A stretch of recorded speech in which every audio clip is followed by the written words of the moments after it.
एक लंबे समय से आज के महत्वपूर्ण दिवस के लिए उपस्थित हुए हैं। इधर मिशन में रात दिन काम करने वाले लोग, मिशन पर विश्वास करने वाले लोग, और उधर मिशन की विचारधारा का समर्थन करने वाले लोग, कुछ गणमान्य हमारे समाज के वरिष्ठ, हमारी मां बहनें सब मौजूद हैं।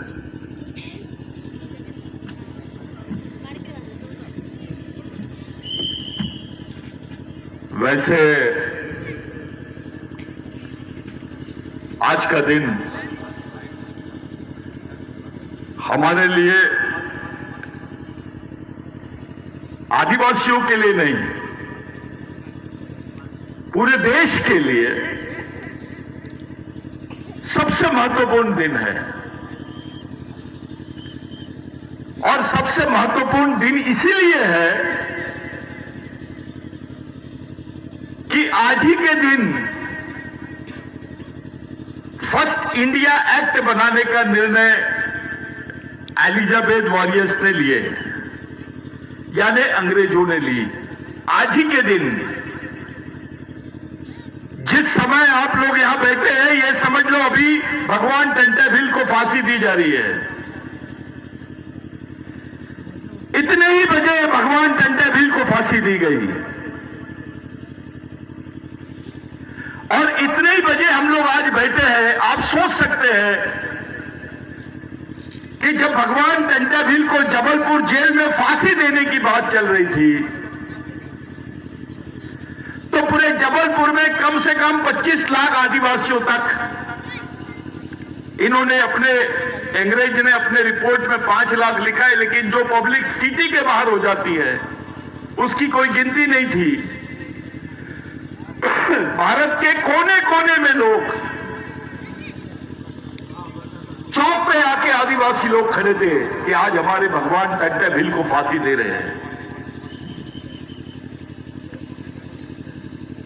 साथियों, ऐसी आस्था, इतना विश्वास किसी भगवान पे भी नहीं किया गया जितना टंटाभिल पे इस देश में किया गया। मैं भगवान की तुलना कर रहा हूं टंटाभिल जी से।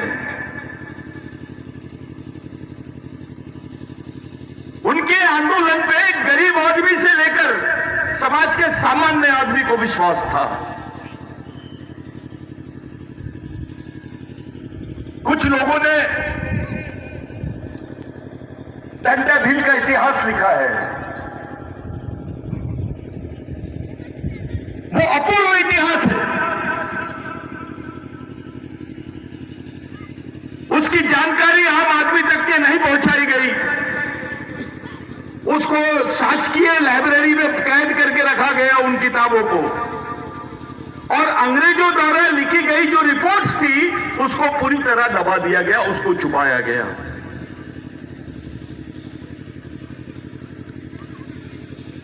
अब टंटाभिल के बारे में ब्रिटेन की लाइब्रेरी में हमको रिपोर्ट्स मिलती है, लेकिन भारत में नहीं मिलती। परिस्थिति देखो कैसे बना दी। जिस टंटाभिल ने अंग्रेजों के खिलाफ में लड़ा, उस टंटाभिल के बारे में सम्मान अंग्रेजों के दिमाग में आया और उन्होंने वहां के अपने लाइब्रेरी में टंटाभिल का इतिहास और उसकी किताबें रखी है। और जिनके लिए टंटाभिल ने लड़ा, वो लोगों ने गद्दारी की और उसके रिकॉर्ड्स और उसकी किताबों को दबा के रखा गया।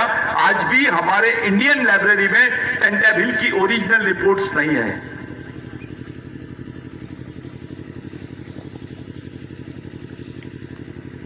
खंडवा का इतिहास, मेलघाट का इतिहास, नागपुर का इतिहास, नागपुर की सेंट्रल जेल में भगवान टंटाभिल थे 1 साल तक। नागपुर की हाईकोर्ट में टंटाभिल को, भगवान टंटाभिल को फांसी की सजा सुनाई गई। यानी मध्य प्रदेश से लेकर महाराष्ट्र तक, यानी उस वक्त के सीपीएन बरार का जो क्षेत्र था, जिसको सेंट्रल प्रोविंस बोलते हैं, पहले प्रोविंस होता था, वो क्षेत्र में भगवान टंट्या भील का जो काम था,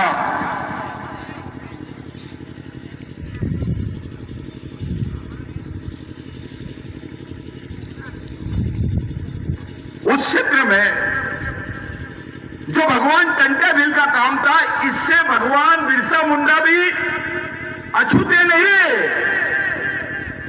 जब दूसरे दिन यानी 4 तारीख की खबर थी कि भगवान टंट्या भील को फांसी दी गई, वो खबर 6 तारीख को यानी 6 दिसंबर को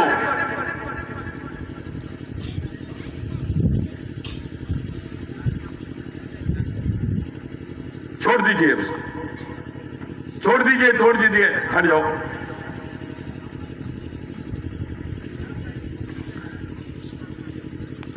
6 तारीख को ब्रिटिश टाइम्स करके एक अखबार है, जिसमें यह छप के आया है कि Robin Hood Tantya Bhil is no more, he has hanged out. यानी भगवान टंट्या भील को जो रॉबिन हुड था, उसको फांसी दी गई, अब वो नहीं है इस दुनिया में।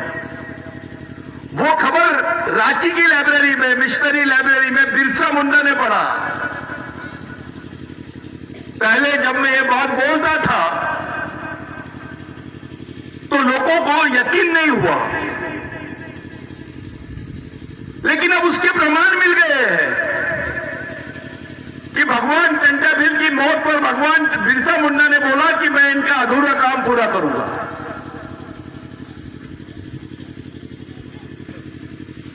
सोचिए कि भगवान टंट्या भील का जो संघर्ष का इतिहास, उससे प्रेरणा लेकर भगवान बिरसा मुंडा का निर्माण होता है। वो भी वही लड़ाई लड़ते हैं। ये भगवान बिरसा मुंडा का और भगवान टंट्या भील का संबंध है। साथियों, 6 दिसंबर को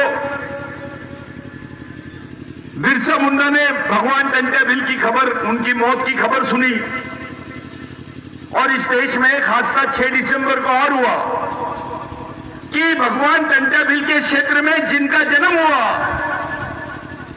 वो डॉक्टर बाबा साहब अंबेडकर, जिन्होंने इस देश के संविधान का निर्माण किया, उनका भी देहांत 6 दिसंबर को हुआ है। ये इंसिडेंट देखिए आप, भगवान टंट्या भील, बिरसा मुंडा और डॉक्टर बाबा साहब अंबेडकर, ये कनेक्शन समझने की कोशिश करो। बाबा साहब पर भी भगवान टंट्या भील के विचारों का बहुत प्रभाव था। उनके समय यहां कबीरपंथी लोग हुए करते थे, कबीरपंथ के लोग होते थे यहां पर। साथियों, उस महान आत्मा की शहादत के दिन एक ऐसा कार्यक्रम आयोजन करना, आखिर इस कार्यक्रम के पीछे का मुख्य उद्देश्य क्या है? सबके मन में आता होगा कि ये करना क्या चाहते हैं।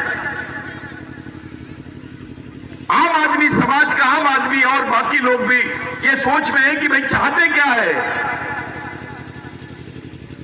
तो मैं आपको एक बात बता देना चाहता हूं कि भारत में आदिवासियों की, यहां के दबे कुचले लोगों की समस्याओं को देखकर ये निष्कर्ष में हम लोग पहुंचे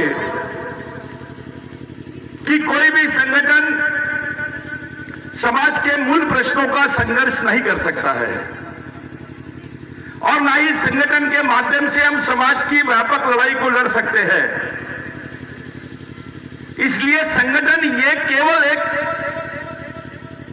माध्यम हो सकता है कुछ लोगों को इकट्ठा करने का, और कोई भी लड़ाई संगठन के मार्फत नहीं लड़ी जा सकती है। वो केवल और केवल मिशन के ही मार्फत लड़ी जा सकती है। ये निष्कर्ष पे हम लोगों ने अपने आप को लाया, और उसके बाद हमने संगठन की कल्पना से बाहर उठकर विचारों के मिशन का निर्माण किया। और वो विचारों के मिशन के माध्यम से आज पूरे देश भर में हम लोग काम कर रहे हैं।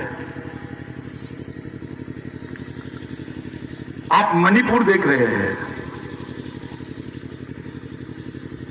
मणिपुर में रोज आप पढ़ रहे होंगे कि मणिपुर में आज ऐसा हो गया, इतने आदिवासियों को मारा गया, इन आदिवासी क्षेत्रों में ये गिरफ्तारियां हुई, यहां पर आदिवासी महिलाओं को मार दिया गया, उनके साथ बलात्कार हुआ, उनके घर जला दिए गए। रोज आप लोग ये सुनाई दे रहा होगा आपको। लेकिन मणिपुर पर राष्ट्रपति कुछ बोली? इस देश की राष्ट्रपति आदिवासी है, यह प्रचार किया जा रहा है, और आदिवासी राष्ट्रपति चुप है, इस बात का कोई प्रचार नहीं हो रहा है। यानी राष्ट्रपति आदिवासी को बनाकर आदिवासियों का ही खात्मा करने की प्लानिंग की गई और उसी योजना को यहां पर अंजाम दिया जा रहा है। साथियों, मेरे से एक पूर्व वक्ता ने बहुत अच्छी बात बोला जब वो शेड्यूल्स पे बात कर रहे थे कि आदिवासी अधिकारों के संबंध में राष्ट्रपति का रोल बहुत बड़ा है। यह ऐतिहासिक बात है कि इस देश की राष्ट्रपति आदिवासी है और उसने अभी तक के एक शेड्यूल पर 5वीं अनुसूची पे 6वीं अनुसूची पर आदिवासी हत्याओं पर, आदिवासियों की पहचान पर, उनके राष्ट्रीय और अंतर्राष्ट्रीय पहचान पर, उनके अधिकारों पर एक शब्द नहीं बोली। इनके कार्यकाल में 4 इंटरनेशनल इंडिजिनियस कॉन्फ्रेंस हुए, अंतर्राष्ट्रीय सम्मेलन हुए आदिवासियों के। वो एक भी सम्मेलन में हमारी राष्ट्रपति शिरकत करने नहीं गई। यानी जो आदिवासी राष्ट्रपति है वो नजरबंद है। मैं ऐसे राष्ट्रपति को हम लोग हमारे आदिवासी है करके हम बोल रहे हैं, ये नजरबंद है। उसको भारत सरकार ने आदिवासी राष्ट्रपति को नजरबंद करके रखा है। ये परिस्थिति है कि एक आदिवासी व्यक्ति राष्ट्रपति बनने के बाद भी अपने समाज के प्रति खुली बात नहीं रख सकता है। इससे ज्यादा दयनीय परिस्थिति और क्या हो सकती है इस देश में?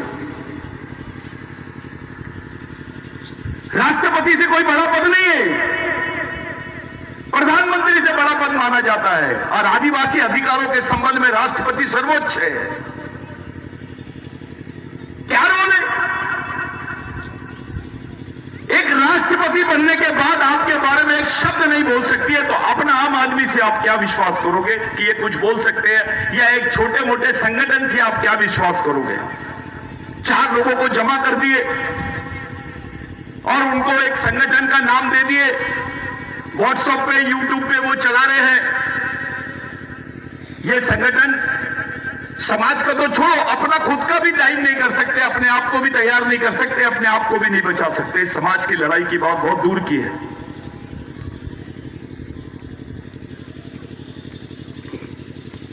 ये लड़ाई बहुत डिफिकल्ट लड़ाई है, ये सरल लड़ाई नहीं है। जितने युवा हैं आदिवासियों के, उनको सैनिक बनना ही पड़ेगा। उसको नागरिक बन के उसको कोई रास्ता मिलने वाला नहीं है, वो बचने वाला भी नहीं है। उसको सामाजिक सैनिक बनकर साथों साथ अपनी नागरिकता का जो कर्तव्य है उसको वहन करना पड़ेगा। लेकिन आपको सामाजिक सैनिक के रूप में ये जीवन जीना पड़ेगा अगर आप अपनी आने वाली पीढ़ी को देखना चाहते हो तो। अगर आप अपनी आने वाली पीढ़ी को देखना नहीं चाहते हो तो केवल नागरिक बन के रहो। भगवान टंटेभिल ने एक बात बड़ी प्यारी बोली थी, we are not citizens of India. हम इस देश के नागरिक नहीं है, हम इस देश के मालिक हैं। साथियों, मालिक और नागरिक दोनों में बहुत फर्क होता है। हमको मालिक बन के मर गए हो। जिस व्यक्ति ने इस देश के आदिवासियों को मालिक बनाया है, उसकी आज हम लोग श्रद्धांजलि, उसकी स्मृति दिन हम लोग मना रहे हैं। ये उनके शहादत को सच्ची श्रद्धांजलि यानी वैचारिक श्रद्धांजलि देने का तरीका है। आप लोग बैठे हैं, आप लोग बैठे हैं, नॉर्मल नहीं बैठे हैं आप एक टोपी लगा के बैठे हैं, एक शिस्त भंग तरीके से बैठे, शिस्त यानी सिस्टम से आप लोग बैठे हैं। ये बैठक जो है अपनी आने वाली पीढ़ी को दिशा देंगी, इन बच्चों को दिशा देंगे कि आखिर मेरे को क्यों बिठाया गया था, क्या चाहते थे ये लोग। हमारी दो पीढ़ियों ने, पिछली दो पीढ़ियों ने भगवान टंटा भील के विचारों के साथ गद्दारी की, उसको मारा ही नहीं। हमारे पढ़े लिखे लोगों ने भगवान बिरसा मुंडा, टंटा भील, इनके विचारों के साथ गद्दारी की है।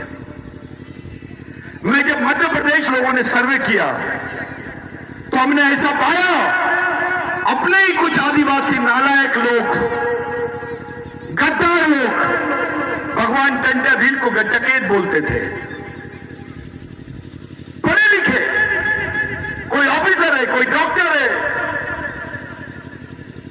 वो भगवान टंटा भील को डकैत बोलते थे, डकैत। मैंने खुद सुना हुए, उसकी रिकॉर्डिंग्स है। कुछ नेता भी है उसमें, कुछ कमीने नेता भी है।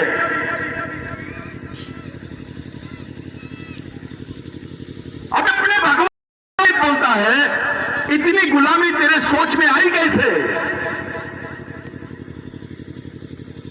वहां से बिरसा ब्रिगेड ने ये काम को शुरू किया और हमने तय किया कि उस विचारों के आधार को पूरे समाज के जीने का आधार बनाएंगे। भगवान टंटा भील और हमारे क्रांतिकारियों के विचारों को